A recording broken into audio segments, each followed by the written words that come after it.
a surprise tightening, and oil prices are the trigger. When a small, trade-dependent economy moves its currency to cool prices, every importer, every exporter, and every investor in its orbit feels it. So here's the question this video answers. When a central bank has no interest rate lever to pull, what does it pull instead? And does it actually work? Singapore's central bank, the Monetary Authority of Singapore, or MAS, made an unscheduled policy move, tightening monetary conditions in a surprise decision. The stated catalyst was rising oil prices, rekindling inflation risk. What makes this remarkable is not just the timing, but the tool.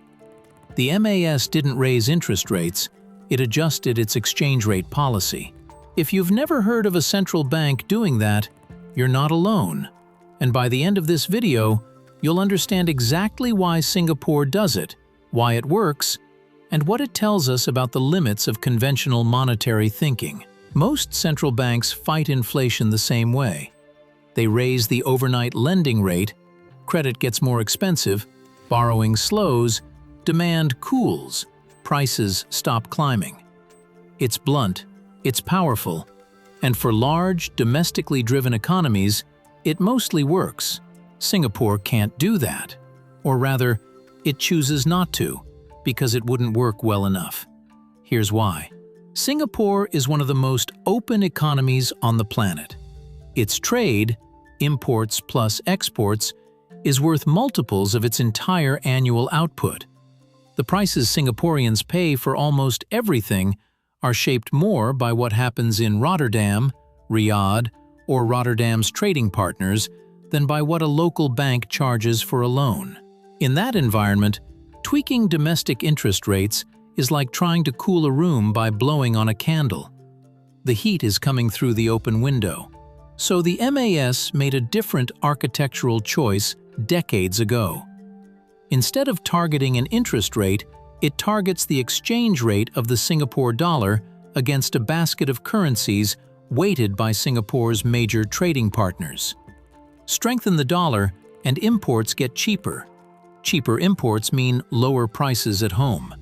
That's the mechanism in one sentence, but the details are where it gets genuinely interesting. The MAS operates what it calls an exchange rate policy band. Think of it as a corridor with a slope, a width, and a center. The slope determines whether the Singapore dollar is allowed to gradually appreciate, depreciate, or stay flat over time. The width sets how far the rate can drift before the MAS steps in to buy or sell currency. The center is where the MAS anchors the whole thing at any given moment. Most of the time, the market moves the Singapore dollar around inside that corridor on its own. The MAS doesn't need to intervene every day. But when it wants to tighten policy, it has three levers. It can steepen the slope so the dollar appreciates faster. It can recenter the band at a stronger level, or it can narrow the width so there's less room for the dollar to weaken. Any one of these, or a combination, sends a clear signal, and the market adjusts. Now, why does a stronger currency reduce inflation? Follow the chain. Singapore imports an enormous share of what it consumes and what it uses to produce things: energy, food, raw materials, components. Those are priced in foreign currencies, primarily US dollars. When the Singapore dollar strengthens, each unit of local currency buys more foreign currency, so the cost of those imports falls in local terms. Lower import costs feed through to consumer prices, business input costs, and ultimately, the overall price level. The channel is fast and direct in a way that interest rate transmission simply isn't in a small, open economy. There's a trade-off, of course. A stronger currency makes Singapore's exports more expensive for foreign buyers. That's a competitive cost.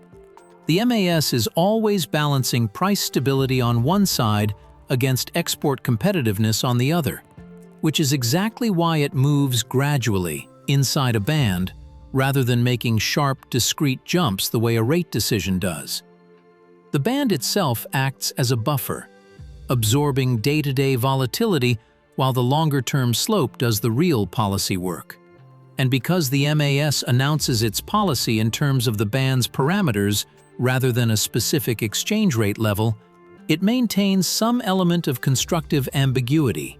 Speculators can't game an exact number, which reduces the risk of destabilizing currency attacks. Who actually feels this, and how? Start with importers. When the Singapore dollar is deliberately guided stronger, the cost of bringing goods in falls. Firms that rely on imported inputs, manufacturers, retailers, food businesses, see their cost base ease. That relief can get passed on to consumers, which is precisely the anti-inflation intent. Exporters experience the opposite. Their goods become relatively more expensive in foreign markets, which can pressure revenues and margins. In a prolonged tightening cycle, export-oriented industries watch this closely, and it shapes their investment and pricing decisions. Investors in Singapore dollar assets, bonds, equities, property, also pay close attention. A currency that's being guided to appreciate is, by design, gaining purchasing power. That dynamic affects the real return on any asset denominated in that currency and influences capital flows into and out of the country. Foreign firms deciding where to place regional headquarters or treasury operations factor in currency stability as a genuine input, and Singapore's transparent, rules-based band has historically offered that. Then there's the oil dimension, which is exactly what this particular policy move illustrates. Oil prices affect Singapore through two channels at once. First, energy is a direct import cost. More expensive oil means higher prices throughout the economy almost immediately. Second, oil feeds through to freight, manufacturing, and the cost of almost every traded good.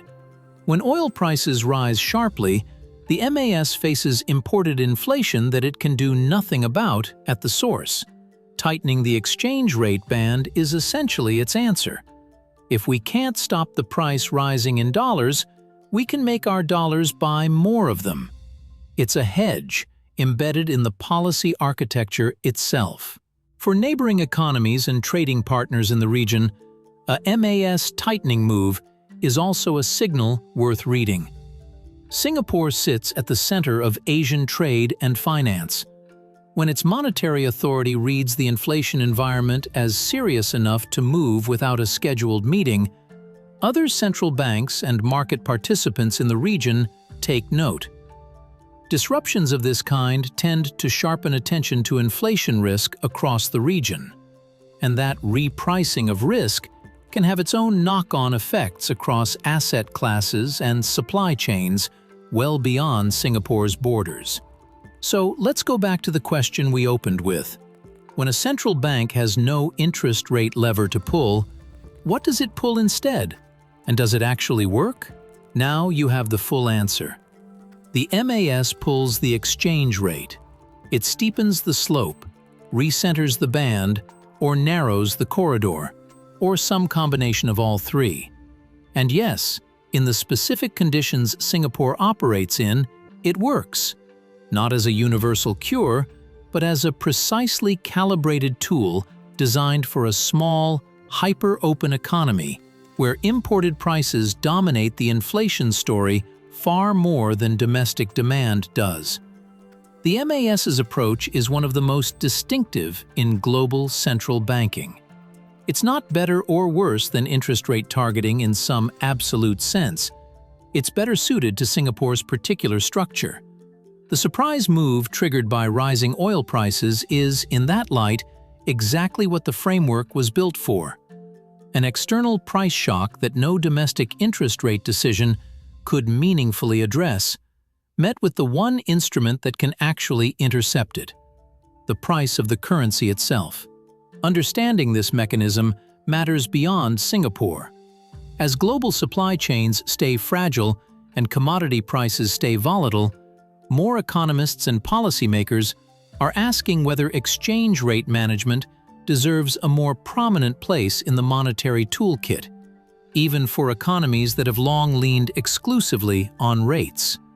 Singapore's decades-long experiment suggests the answer is at least worth taking seriously. If this kind of deep dive into how monetary systems actually work is useful to you, subscribe. There's a lot more of this on the channel. Subscribe to Investors Club Global for more clear-headed explainers on the mechanisms that move markets and money. Hit the bell so you don't miss the next one.